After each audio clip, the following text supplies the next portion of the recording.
Tonight on Ukraine Today, a special defense intelligence operation on the Tendro Spit, Tendrivska Kosa. The Ukrainian flag is flying over the island. A new danger for the Zaporizhzhia nuclear plant. Forbes reports Putin might go as far as blowing it up. Trump's ultimatum. Starting from today, Putin has just 10 days to strike a deal with Ukraine. The biggest military data leak in history. A hacker posted secret files from a company that builds French submarines and warships. All this and more, right now. Hi there, my name is Volodymyr Robchun. Please like this video, hit subscribe, and let's get to the news. Ukrainian special forces from the Defense Intelligence, GUR, carried out a successful mission on the Tendro Spit, Tendrivska Kosa. It happened overnight on July 28, but these images only surfaced now. We know the scouts eliminated the occupiers. No casualties on our side. And yes, the Ukrainian flag is now flying over the island. In the past 24 hours, Russia lost at least 890 soldiers, killed and wounded. Since the start of the full-scale war, that's already 1,052,190 troops. Also, Ukraine's defense forces destroyed one Russian tank, one armored vehicle, 30 artillery systems and dozens of other enemy targets. Meanwhile, in Russia, so-called veterans of the so-called special military operation, meaning the unprovoked Russian war against Ukraine, are no longer allowed to speak publicly about their personal experience. The Kremlin prepared a special manual, full of official answers to inconvenient questions. Details in our story.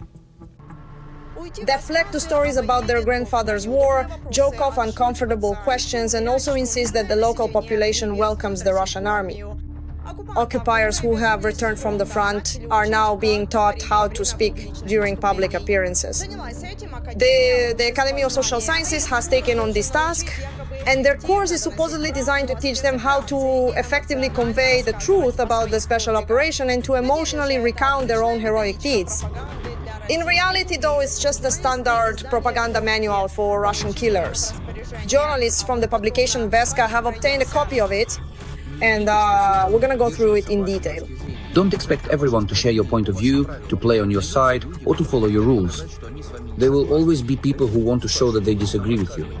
Remarks like, "What are you telling us here?" can come up in any audience. The main principle, the remote should always be in your hands. Don't let go of it. By remote, the authors of the manual actually mean ordinary lies. For example, when asked, "Have you ever had to kill and how many people have you killed?" the occupiers are advised to simply answer that it was a difficult necessity. They are also told not to forget to add that supposedly if the Russians don't win, the Ukrainians will destroy them, their wives and their children. And they are further advised to point out that allegedly Russian soldiers always try to prevent unnecessary deaths. That's an excellent question. I'm very grateful to you for asking it. I get asked this question quite often. Let's think about it together. Suppose you're attacked and you realize you're about to be killed. Or maybe it's your mother, your sister, your brother, or your friend. You don't have time to think. Either you save yourself and your loved ones, or you don't. What would you do? I want to understand what you would do. Let's think it through together. I'm really interested to hear what you think about this. Even more hypocrisy and lies are suggested when it comes to questions about prisoners. Russian killers are advised to claim that they supposedly strictly follow the norms of international law. They always say they treat, allow contact with relatives, and even save people after severe injuries. All of this, of course, can be debunked with just one video of a prisoner exchange where you can see that Ukrainian soldiers in captivity have lost dozens of kilograms and their families had no idea what was happening to their loved ones until the very end. There's no need to even mention the injuries. The occupiers were also reminded that when people ask them about their love for the motherland, they should be reminded that it is necessary to defend it from the enemy with weapons. Not to go to rallies or write pretty words on social media, but to actually do something concrete so that the motherland survives and becomes better. And if there is a question about civilians, the returning heroes should answer that they express gratitude for the protection and support and see the Russian army as defenders who bring security and stability. there's not even any point in debunking this. We'll just remind you of that legendary video. Take some sunflower seeds, put them in your pocket, so at least sunflowers will grow when you lie here. Returning to the course itself and the manual, as we've already mentioned, they are supposed to help the returning occupiers. And they are being prepared to speak in front of school children, students, volunteers, or representatives of the authorities, including Putin himself. But experts have another theory as to why such a manual is needed. Ordinary Russian soldiers might also be forced to use it so that if they are captured, they know what to say. It's also meant to minimize the information that could fall into the hands of Ukrainian forces, and as they see it, to protect the lives and health of their soldiers who are captured by Ukrainians, because they believe that we torture them, that we eat them. This comprehensive manual is specifically intended, as they themselves perceive it, to effectively protect their captured prisoners of war who are currently in the hands of the Ukrainian army, specifically the armed forces of Ukraine. In this crucial way, they aim to significantly minimize the potential flow of sensitive information that could ultimately reach us. Of course, this won't work, just as these kinds of answers won't work for people who know how to think. But in the Russian Federation, they continue to naively believe that people will trust the occupiers who have returned from the front. Although maybe it's not so naive after all. British intelligence released satellite images that show that Russia continues to build shelters for military aircraft at airfields near border. Earlier, constructions had been paused thanks to successful Ukrainian drone strikes. You see, there's a reverse relation between the number of drones Ukraine has and the number of Russian military targets that survive. More drones, fewer occupiers. And judging by what President Zelensky is saying, Ukraine and its partners are very serious about mass drone production. These days we're finalizing agreements with our partners to fund drones. An additional 400 million euros will go to Ukrainian companies, to our drone producers, and the money will hit their accounts this week. For example, we've reached an agreement with the Netherlands. All the drone production tasks for this year, we're completing them, and we're doing it exactly the way it should be done. Russian occupiers attacked Ukraine again. They launched 78 drones, including 8 with jet engines. Air defense forces managed to shut down or jam 51 of them, but 27 still hit targets in 7 locations. Explosions were reported in Kharkiv, Mykolaiv and Dnipropetrovsk region. There are injuries and damage to railway infrastructure. Putin might actually blow up the Zaporizhzhia nuclear plant. That's what Forbes is reporting. More on this dangerous scenario in our story.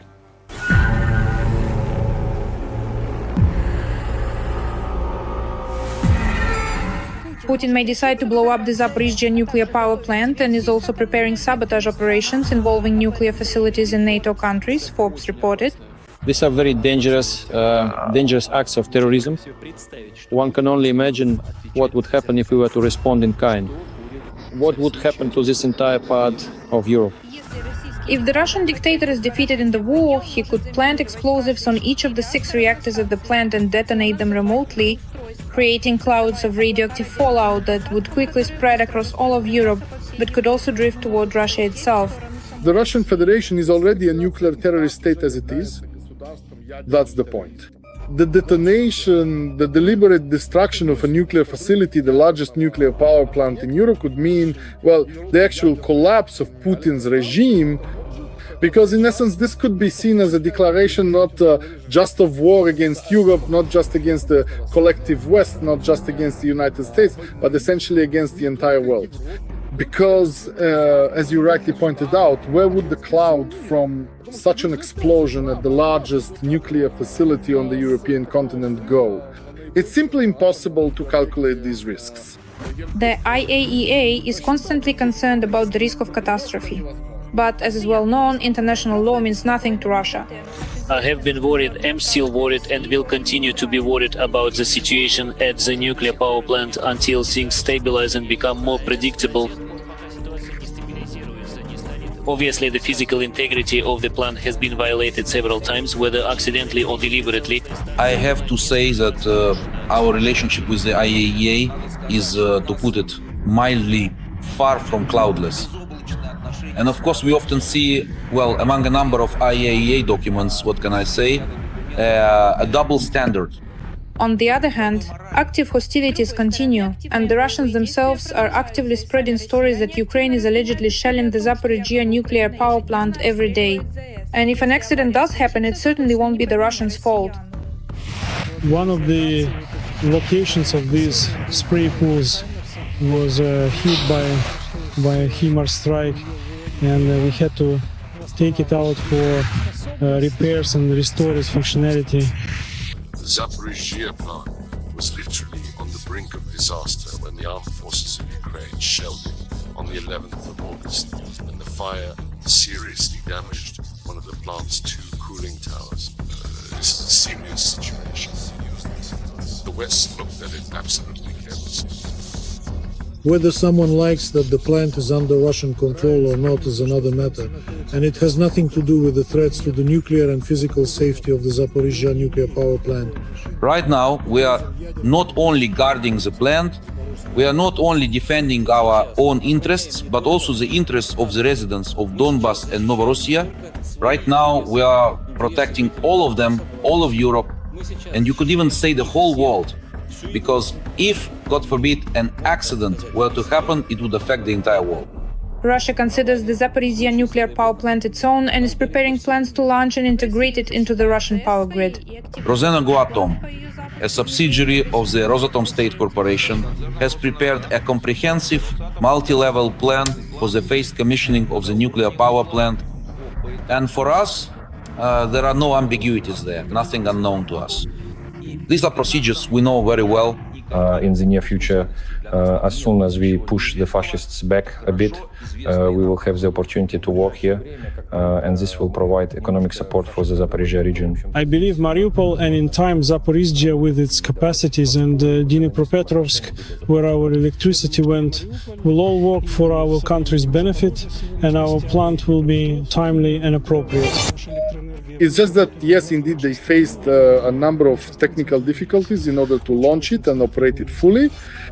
But these tales that we're going to launch it now and even supply electricity to the central regions of Russia where power is cut off by the hour, well, that's complete nonsense.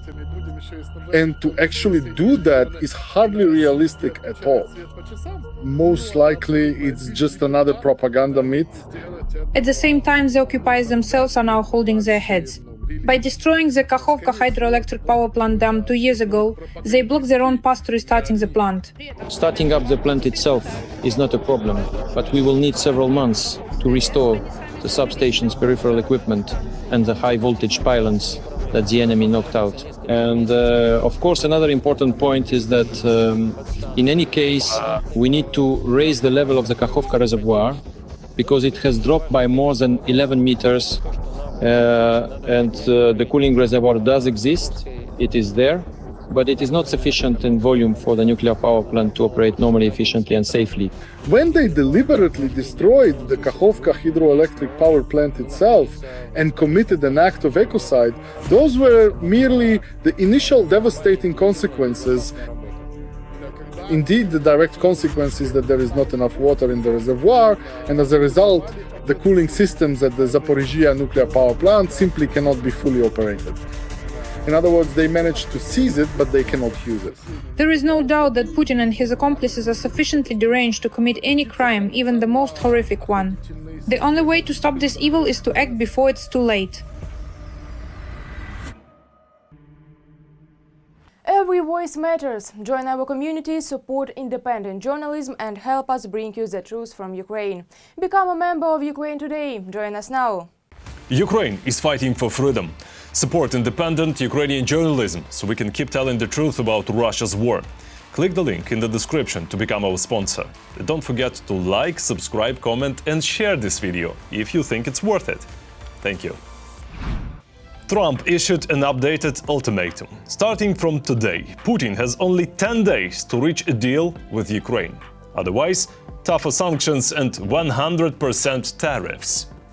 10 days from today. And then, we're going to put on tariffs and stuff, and I don't know if it's going to affect Russia, because he wants to obviously probably keep the war going. But we're going to put on tariffs and the various things that you put on. It may or may not affect them, but it could. One phrase stood out. It may or may not affect them, but it could. You can take that however you want, but it sounds like a pretty realistic view of the situation. What really matters now is how will the Kremlin react, and who will be the first to speak? Let me be more specific. Will Putin respond personally? So far, we've heard from Medvedev, Lavrov and Peskov, but not Putin himself. If he stays silent, it might mean the US has overplayed him. If he speaks, we'll have to listen closely. Will it be threats, excuses, or just more nonsense? Because the next move from the White House may depend, at least partly, on what comes out of Putin's mouth. We are watching this very closely. And if you want a good read on how Kremlin insiders are feeling right now, just watch the Russian propagandists. From the looks of it, Trump's ultimatum scared them. Details up next. Russian propaganda continues to create the image of a liberating mission and heroism while ignoring reality, devastation, looting, the lack of water, and children asking for help. Uncle President, please give us the simplest miracle water in our homes. So, about the children. The thing is, while you used to be able to just turn on the tap and get water in Donetsk, now you have to stand in line with buckets. Moreover, it's worth noting that what comes out of the tap is a cloudy yellow liquid. You can't really drink it, cook with it, or wash with it. Residents complain the water smells like a swamp, there's rust on the bathtub walls and a residue on the dishes. Is the water supply to the population of the Donetsk People's Republic drinking water or technical water? How is the quality of tap water analyzed and how is it purified? Why does the tap water have an unusual color? We simply cannot supply technical water by definition. We have filtration stations that, thank God, are operational. We have a network that receives water from the filtration stations. Of course, in some places our pipes are in an emergency state.